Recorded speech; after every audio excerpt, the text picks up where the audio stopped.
Lena Dunham is facing a lot of warranted criticism for her statements about abortion. Now, of course, she identifies as a feminist. She also identifies as someone who wants to protect reproductive rights. But here's an example of how you do not protect reproductive rights and actually do something very counterproductive for anyone who wants to ensure that women get to choose what to do with their bodies. On her podcast, Women of the Hour, last week, Lena Dunham informed her audience that while she's never had an abortion personally, she wishes she had so she could do her part to reduce stigma around the issue.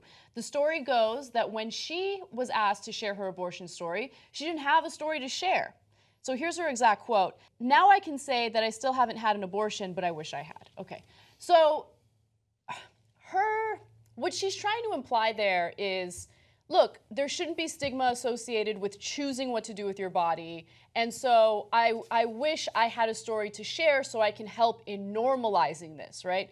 But an abortion is a serious thing, right? And one of the big arguments that conservatives make is that women just get pregnant willy-nilly and then they're careless. They don't care about life and they don't care about anything or moral. So they just go off and they have a quickie abortion, as Sarah Silverman joked a few years ago. But most women don't take that decision lightly. It's a very, very serious decision that they make. It's a difficult decision for a lot of women to make. And what Lena Dunham said was so ridiculous and totally minimized the issue.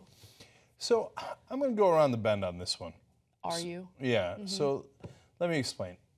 First time I saw her comments, I thought, obviously too far. I mean, what a weird thing to wish for, right? And then you're fitting this liberal caricature that the conservatives draw. And then I read this, thoughtful piece in the Daily Beast criticizing her from a fellow progressive and feminist. But then it made me kind of flip around a little bit and go around the bend and kind of come back to supporting Lena Dunham a little bit. Why is that? And I'll tell you why. Because this writer rightfully points out, hey, look, like most medical procedures, it's unpleasant, time-consuming, costly, and there's a lot of emotional baggage attached to it because, some people view it as an issue of morals, and even if they don't, they feel bad about it. And then that's what made me start to think but they shouldn't feel bad about it. And it doesn't have to be that way. In Asia, they don't feel that almost, I know that I'm generalizing a little bit here, but almost at all, because the non-Christians in Asia, they don't feel that it has a moral component at all, not 1%. In fact, they're confused by it. They're like, it's like saying, oh, I'm going to get my MCL repaired on my knee. Ooh, got it. Like, is that immoral? They'd be like, what do you mean, is that immoral? No, I'm having that's the craziest thing I've ever heard in my life. So maybe part of what, look, maybe it can go all the way to people going, yeah, it's a medical procedure. There's nothing to feel shame about at all, and that's that. While I totally agree that there's no reason to feel shame if you choose to go through with that procedure, saying, I wish I had an abortion so I could play a role in helping to normalize it is damaging, because no one wishes to have an abortion, okay? No one certainly wishes to have an abortion to make a political statement, right? Again, when it happens, it's because a woman feels like she absolutely needs to do this because she can't provide for herself or provide for the child, whatever it is, right? She's just not ready for it. So it just kind of made it seem like she was minimizing it. And again, it does create this caricature of certain liberals that I think is damaging and, again, counterproductive for what we're trying to achieve here. It's a serious matter. No one should minimize it at all. I think it's a little bit closer call. And so on the one hand, when she does confirm those caricatures, it's infuriating, right? Because the overwhelming majority of liberals and progressives think it's a big deal, and nobody takes it lightly. And these caricatures of women going around going, I can't wait to get the abortion, it's just not true, right? Etc. On the other hand, when they say you're giving Republicans or conservatives fodder, it makes me want to go, right? I don't care what conservatives think. And I'm tired of kowtowing to them, whether it's to they're always such special snowflakes and love to get offended, right?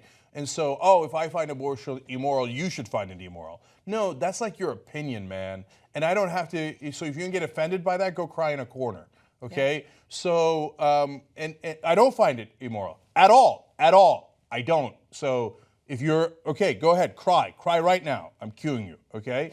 Get triggered, okay? So, so I kind of like her being like, I don't care what you guys think, this is what I think.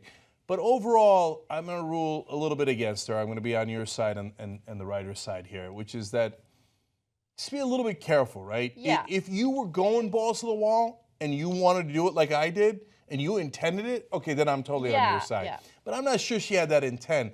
I think I got a sense from her that she thought it was like a cool thing. Yeah, and almost. that's the problem with her. Like, she doesn't think before she speaks, and she also doesn't understand the bubble that she lives in, right? It's like this weird, wealthy New York liberal bubble. And I don't say that, yeah, I do say that in a negative way. Like, I feel like she wants so badly to connect with those who have been disenfranchised or the poor, whatever it is. And she's so out of touch on some issues. And this kind of proves as an example of that. But again, so one last thing in her favor. She has a good heart. She wants to empathize with people who are disadvantaged or in a tough spot, and she feels like, I wish I felt your pain so that I could empathize with you more. And so that's not such a bad thing. Yeah. She's just doing it in like an over-the-top, you're right, kind of liberal, tone-deaf way. Yeah, that's right, tone-deaf way. Yeah. And everybody's got their own bubbles, and so that, and we tell the conservatives not to be in their bubble. So equally, if you're in that New York liberal bubble and you think like, oh my God, it would be great if we could all empathize with each other if we just got punched in the face, understand that that's not the way to empathize. Yes. Fix the media, be the media. Come join us, tytnetwork.com/join.